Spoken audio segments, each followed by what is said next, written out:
Outstanding! I'm Lauren Inglis, and welcome back to my Expat Moving Story, as we continue with part 2 of our 5-part special profile with expat author Mariam Navaid Ottimofiore. Here in part 2, we're going to learn about Mariam's unbelievable move out of Africa and to Portugal while pregnant. Can it get any more challenging? Well, stick with us, we're about to find out.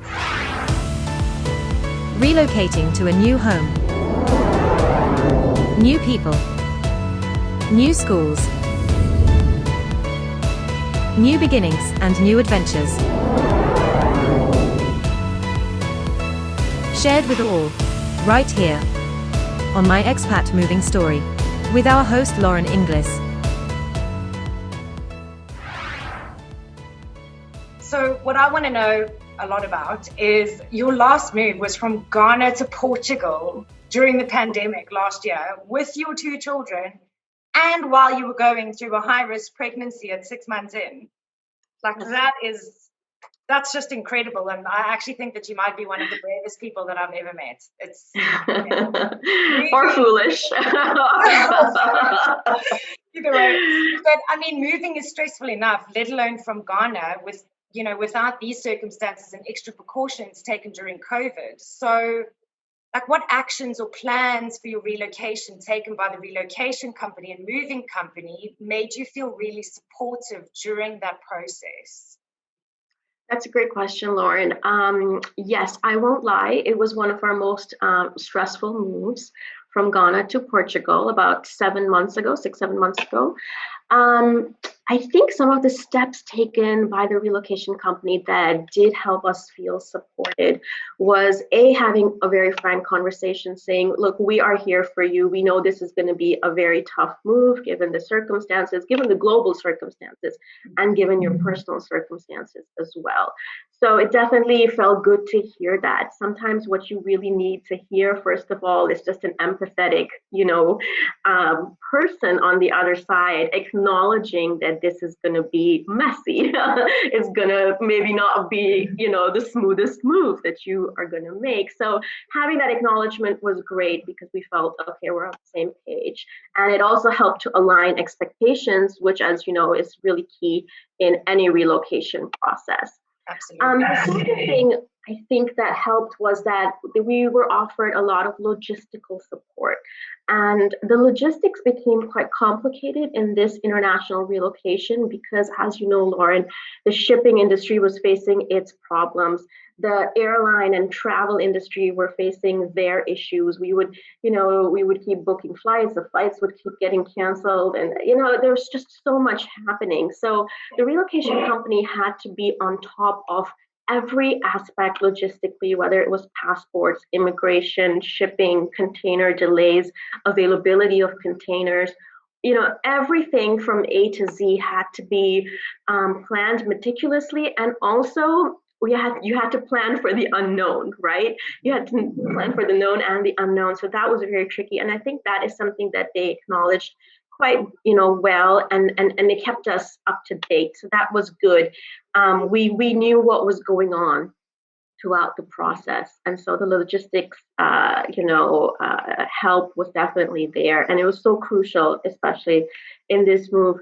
And I think one other thing I'd like to mention that they did really well was that when it came time to packing up our goods, our household goods, they really did their best to ensure that COVID protocols were followed while the packing of our household goods was going on. Because that was another, back then, if you think about it, like a year ago, we knew much less than we do now about the pandemic and about the virus. And, a year ago, we were scrubbing surfaces and our groceries and all of that. It was adding so much stress. And then if you're trying to move internationally in the middle of all of that, and suddenly you have to have a team of 8, strangers come into your house when you've literally been avoiding everybody and social distancing. It was just such a new thing for us and for everybody involved. So what I did like was that the relocation company understood that and said, we're going to adhere to COVID protocols, masks, social distancing. I mean, we saw it happen and they were very good. And, when you're packing someone's house, I mean, it's, you're there the whole day, right? Practically from, let's say, 8 or 9 a.m. to 4 or 5 p.m. And so, keeping up those masks and all wasn't really easy. And this was Ghana, like 36 degrees, tropical climate, heat, all and of doing that. hard labor as well. Yes, Lifting your very furniture. hard labor. I mean, from the vendor's perspective, you can imagine as an industry, the moving industry, everybody has had to adapt very quickly to putting those COVID protocols in place to make sure that everyone's clients are happy and feel safe as well. So, I mean, that's brilliant to hear that they managed to get that sorted very quickly for you in Ghana as well. Excellent. Yeah, because we had friends who were moving at the same time as we were, and they were saying how stressful it was to constantly tell the movers to put their mask on, et cetera, et cetera. And I'm glad we never had this issue. We were very clear and upfront. We said, look, I'm almost 6 months pregnant. We don't want any risks. Please just follow all the protocols. And that was really good. It took out a lot of that, unnecessary stress on our behalf. So those were some of the things that really helped us to feel supported during that process. Wonderful. Well, I guess it did get a bit more challenging for Mariam and her family, as their move was literally happening in the middle of the COVID-19 crisis. I just can't believe what they went through.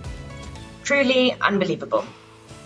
But it was reassuring to hear that the moving company did put into place all the proper protocols when it came to dealing with things such as wearing masks, cleanliness and sanitizing, and so on. In part 3 of our 5-part interview with Mariam Navaid Ottimofiore, we are going to hear about her experience with her RMC, her relocation management company, and we're going to talk about the importance of the RMC liaising and aligning the relocation details with the household goods provider, and much more. I'm Lauren Inglis for Arpin's My Expat Moving Story, where we live the life of relocation and love to share the experiences with all of you. See you next time.